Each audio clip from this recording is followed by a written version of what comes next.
ভালোবাসা কি অদ্ভুত না, মানে কখন কার সঙ্গে হয় ঠিক বোঝাই যায় না। আরে আমাকে দেখো না, আমি একজনকে এত ভালোবেসে ফেলেছি কিন্তু বলতেই পারছি না। আরে বললে যদি আবার যে সম্পর্কটা আছে বন্ধুত্বের সেটাও যদি নষ্ট হয়ে যায়। কিন্তু একবার কল করলে আমার পুরো আঞ্জার পাঞ্জার ঢিলা হয়ে যায়। ওর ভয়েস শুনলে মনে হয় সব ঠিক আছে। ওর সাথে 5 মিনিটের কথোপকথনও আমাকে সারাদিনের শান্তি দেয়। আমার চোখে ও রাজরানী।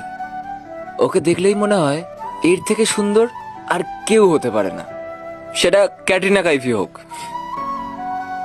আমি ওকে এতটাই ভালোবাসি যে আমি আর কাউকে চাই না, কাউকে না।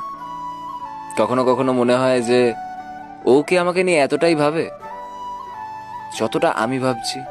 আমার নোটিফিকেশন ওর মেসেজে যখন ঢোকে ও কি একটুখানি হাসে, নাকি আমি নিজের কল্পনাতেই ডুবে রয়েছি।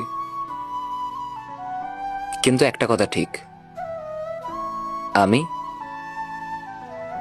ওকে খুব ভালোবাসি।